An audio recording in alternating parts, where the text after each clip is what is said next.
Hello guys, welcome to the next video tutorial on Android app development for beginners. And in this video we will see how to use SeekBar with your Android activity. So what is a SeekBar? SeekBar is like a progress bar, or you can say it's an extension of progress bar with a thumb attached to it. Okay, so let's take an example how to use SeekBar, and let's see how to do it. So first of all, what I'm going to do is I'm going to go to my palette and search for a widget called SeekBar. It's in the widgets, and here it is. You can just drag and drop into your activity. You can also change the property of the SeekBar so that its width it's adjusted to the width of your layout. So go to the property called layout underscore width or layout colon width, and instead of wrap content you can change this width layout width to fill parent, and it will fill the parent or the layout. Okay, now the second thing we are going to use here is a text box, and we are going to take a large text box, and in here we can show the progress of the SeekBar or what's happening in the SeekBar. Now let's go to our main activity.java, and let's write some code to our main activity.java file. So I'm going to go to my main activity.java. So now I'm going to declare two variables. One is SeekBar and other is text view. Okay.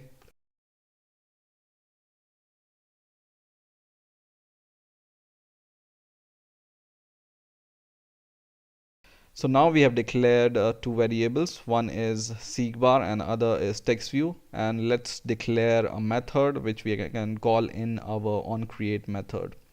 So it will be public void SeekBar, for example, and let's write some code inside this method. And first of all, we are going to cast our SeekBar and TextView variables. So let's cast them.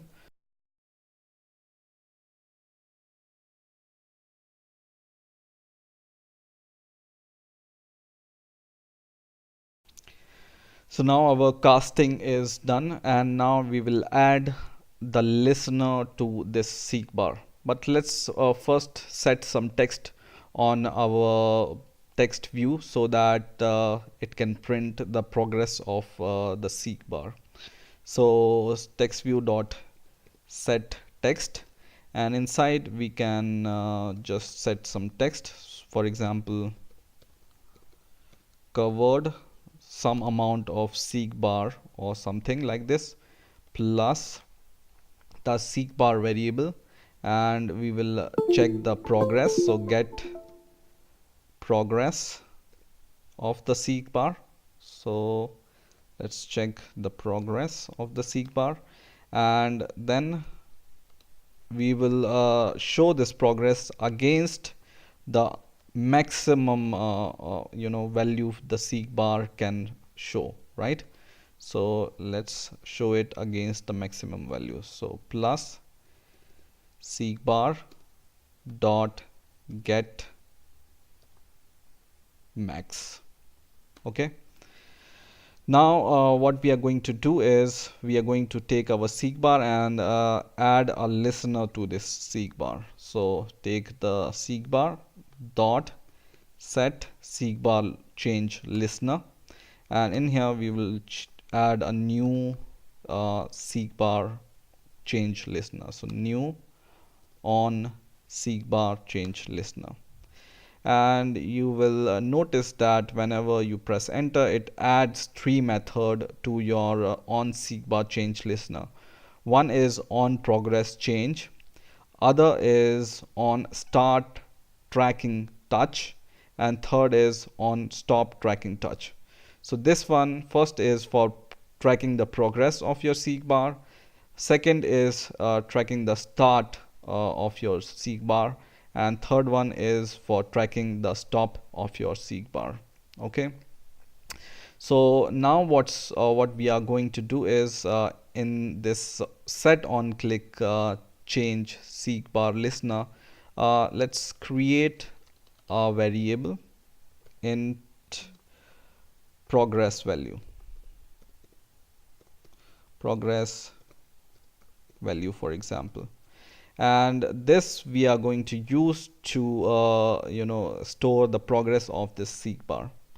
Now we are going to go into this method called onProgressChange method, and in here you can see a variable called progress, and this will give you the progress of the SeekBar. So we will assign this progress to our user defined variable, which is progress value. So progress is equal to progress. Okay, and now we will assign this progress to the text view also. Okay, so what we are going to do here, we are going to copy the same text which we have set on the text view.